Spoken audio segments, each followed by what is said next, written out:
Hey everybody, welcome to the One Stop Co-op Shop. This is Mike with another episode of our monthly series Shelf Life, where I look at games I covered about half a year ago and let you know whether they're still in my collection, or if they're a crowdfunding game, whether I backed the campaign or I'm getting a review copy. And something new this month, usually I don't publish the contest entry because I give away a free game with each of these until close to the next video, but this time I'm publishing it with this video. So if you want to go ahead and guess your results for next month's contest, feel free. And I'm going to try to do that from now on. I don't know, I wasn't doing it before. Just makes sense to kind of keep things simple for you and not make you have to hunt down the contest entry later on. But with that being said, we've got 8 games to talk about and a contest to run. Let's get to it and see which of these games had shelf life. Don't know why I keep on doing what I'm told to do. So first for this month, we're looking at Lands of Galzyr. This is a sort of choose-your-own-adventure-ish adventure game for 1 or more players, and it has competitive and co-op play. And you're adventuring around this map, you're having these little, more generic events, which you see here, and everything is keyed to these different numbers. You actually go into a website, you can do it through your iPad or your phone or whatever, and on the website you have these encounters, and they give you, different little choices to make, and then you roll these really simple attribute tests. And this is one that I was not entirely sure whether I was going to back, and that's very much a personal preference. This game is mostly a sandbox, and there isn't, one specific story you're trying to complete, and you can kind of, go whichever direction you want and kind of do things the way you want. And it's not too linear, doesn't really have a specific ending, you can kind of keep on playing. Those all might be catnip for some players, but that doesn't quite fit into my narrative preferences. I tend to like adventures that are a bit more linear and have an endpoint. But that being said, they offered a review copy, and I certainly enjoy the mechanics of this one, especially with my family. It's a fairly lightweight game, so I'm excited to play this one more, but I probably would not have backed it, maybe just because of my open world preferences if they had not sent it to me. Next is the Night Cage, a fully cooperative game for 1 to 4 players where you're trying to escape from this dark labyrinth, and you have these candles, and you keep on kind of exploring and adding tiles and then losing the tiles behind you. This is a game that my kids really love, and I think it's just okay. I think the rules could be better. Somehow the print and play free rules became worse when they actually published the game, but that being said, it still has some fun. There are some nice modules that you can add in to make the game more complex, and it's just the right level of tension for my kids and my family. If it wasn't, though, if I was not going to play with my kids, I would definitely call this in a minute. It's entirely fine, but not really varied enough or interesting enough for me to keep it for more of my gamerly groups or more serious play. So that's the Night Cage. Keep just because of my kids. And then we get to Earthborne Rangers, another crowdfunding game that we covered, although only on TTS. And this is a kind of sort of post-apocalyptic adventure game. Things I liked, I really loved how this game handled the kind of effects of nature and animals attacking each other and stuff. I also find the very limited card play I saw pretty interesting. It's certainly not as engaging or as complex as something like Arkham Horror, the card game, or Lord of the Rings, but it's also, I only got to play a demo and the most basic card. So hopefully there are more interesting combos to kind of try out. I do have a little bit of concerns about the resolution system and the little challenge deck and how annoying it'll be to shuffle those in real life because I only played it on TTS, and that's very different shuffling on TTS. But that being said, I think I would have backed this one anyway. They did offer a review copy and I took them up on it, but this is one that I wanted to play regardless. It does sort of have the same thing as Galzyr where you can kind of do whatever you want and have your own adventures, but I definitely got the sense that this one had a bit more linearity, or at least a clearer endpoint if you wanted to reach it, and that was enough for me to be slightly more interested. So enjoy both of them, but this was the adventure game that slightly more gained my attention. And yeah, this is another keep. That is 3 keeps in a row. 3 keeps in a row. I dare you to look at another Shelf Life episode and see if you can find 3 in a row. That seems very unusual. But there we go. Earthborne Rangers, another keep. And then we get to something fairly different. This is Keyforge Adventures, which is a free print and play. There's, I think, 2 scenarios now, and then a bunch of fan-made scenarios. It's a co-op solo add-on to Keyforge, which is a competitive game. And yeah, I like Keyforge, okay, but this is Peter's copy of the game, and it's one of his favorite games, and I definitely do not like it nearly as much as him. I think the whole thing about choosing which house you're going to be, which is the key mechanic in Keyforge, where you only can use some of your cards each turn, I think that's pretty cool. but I don't like the randomized decks. I didn't find the solo and co-op play that exciting in the adventures. It does feel a little tacked on and not everything works. I still think competitive play is a better way to play.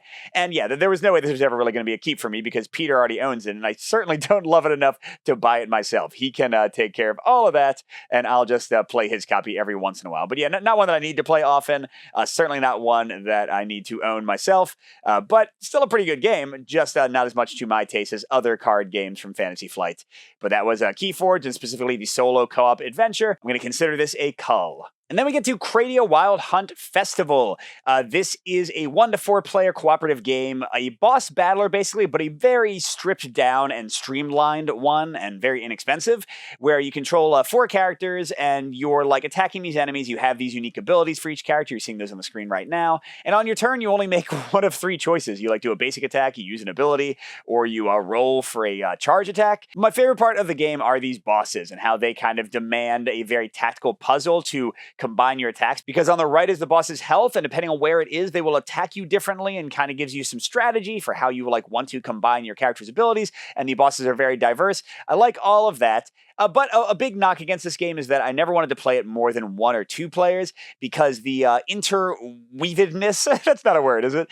Between the players' actions was so important. Like, if you did something dumb and messed up your partner, you could totally ruin the entire turn. So I think it's really best with solo or maybe 2 player because you need to have, like, complete lockstep in your tactics to really have the most success. But it's pretty fun for that, but it did limit it enough to where I did cull this one.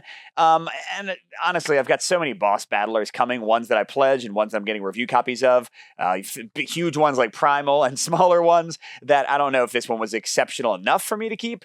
But again, at the price point, it's a great amount of content and a lot of fun, especially for solo play, I would say is my highest recommendation. So Kradia Wild Hunt Festival, another cull. And then getting near the end, we have Rolling Realms. This is a roll and write from Stonemaier Games, and it's got like a bunch of like little different mini games you can play in. And yeah, I'm not going to spend too much time here. This is obviously a cull. For anybody who's been watching the channel, you know that I like roll and writes and flip and writes and all of that. I think the designs can be great. There's some that excite me. Things like Super Pinball 4K. Like the theme is enough there where I do want to play it again and again. But most of these are just too light for me. That is not a knock at all against the design. It is entirely my personal opinion. I think in my little mini review for this one, I didn't really have any like major complaints. I think the design is well done, but it's not the kind of game I keep. So just a future shelf life advice for anybody. Anytime it's a roll and write, you have like a 99% chance that if you say I'm culling it, you're correct. And in this case, yes. Rolling Realms, great game. No problems with it. I culled it. And just about done. Game number 7 is Tyrants of the Underdark. I got a review copy of the new release of this game, which is identical to the old release except for some component things. And yeah, this has been and remains one of my favorite deck builders, or I guess I'll say like deck builder plus, because it's really like an area control sort of combat game, but the deck building in it is really good. And I love this game so much that I designed a unofficial solo variant. And I'm so happy to say this has been one of my best received ones, like tons of feedback and comments and thanks from people. This one, Radlands, has been pretty popular. And then probably still my most popular is the Undaunted Normandy solo variant. But yeah, I think the solo works great for this. It definitely works best for 1v1.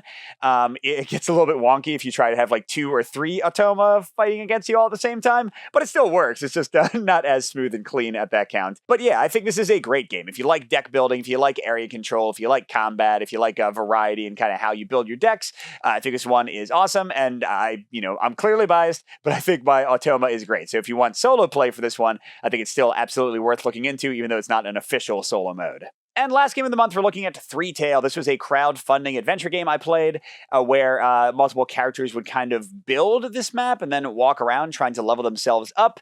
And then at some point in the game, they would move from the past where they were leveling up into the future where they would have one of these random scenarios. And the scenarios would have like very diverse kind of things you had to complete. And yeah, I liked parts of this. I thought leveling up was pretty cool. I thought the variety was pretty neat, but I had major issues and I was not clear to me whether they would fix them. I think the exact same builds tend to be good almost every time. I think you build up your character too much, so I think it gets kind of dull. But at the same time, I think the future scenarios can be super swingy and can be impossible to win sometimes just because you kind of built your character the wrong way and kind of the lack of knowledge of that. So I had, so some major issues with this one, and this was definitely not a back for me. And now they did do like a second campaign. I think the first one they had to relaunch, if I remember correctly. And, hopefully they thought some of my feedback and feedback from other people was valid, and hopefully they work on some of those things. But I don't know. I feel like it's kind of core to the design. So maybe it's just not a game for my taste, not a game like that hits my likes. So yeah, this is one that I definitely did not back, but hopefully others enjoy it. This is Threetale, and it is a cull. So there we go, 4 keeps, 4 culls. That's a pretty generous month with how things usually go around here. Hang on if you want to see the contest results. And again, if you want to enter the contest for next month, it's never been easier. I put the link right in the video description. So click in there and get your guesses in early. But let's go to the results and see how people voted and who won big. So in the first bracket, because we had our little game versus game bracket again, Called Them Both was the top vote getter with 39%. Lands of Galzyr, the correct choice, was 36%. Keyforge, 25%. So a very even bracket there. I think the most of this contest. Then look at Group 2. Called Them Both got 73% of the vote, and it was wrong because Kradia got 50%. And yeah, the Night Cage was totally out of nowhere. Again, I don't love the game, but my kids do. That's enough for me. So only 12% of people got that one right. That destroyed pretty much everyone's votes. Sorry. Then in Group 3, Earthborne Rangers crushed it. 67%, 2/3 of voters got it right that I would keep that one. 25% thought I would Call Them Both. Only 8% thought I would go for Threetale. I think it was pretty clear in my video that I didn't love that one. And finally, for Group 4, Tyrants of the Underdark, also the correct answer, got the most votes, although a little bit less this time, 57%. Called Them Both got 27%, and Rolling Realms did a little better than Threetale, 16% incorrectly voted for that one. All right, and let's see who our possible winners are. We've got Jack Rudder, Raphael, Michael, Charlie, Tate, Zach, Jacob, Fayez, Ryan, Andy, Michael, David, Richard, Benoit, Stephanie, Andrew, and Rats. Oops, sorry. Let's go back. That was our 5 out of 6. Did we have any 6 out of 6? Guessers, did we have any? No, we did not. So we're going into a showdown for the 5 out of 6 entrants. The ones in red are our Patreon supporters. They get double entries, so the low numbers are going to go to them. And Rats said they did not want to be in the contest. So we've actually got an even 20. I don't know if we've ever had that before. I'm going to roll a d20 and see who is our big winner for the month. And here we go. It's a 4. Oh, so it's one of the patrons? And I think this might be maybe a second time winning. Raphael Pabon is our big winner for the month. So thanks to everyone who entered the contest, and big congratulations to Raphael. I'll be in touch with you soon to find out which game you want. Good gaming, everyone. Again, enter the Shelf Life contest now if you want. You can use the link. It's already there for you. And we'll see you next month for more Shelf Life.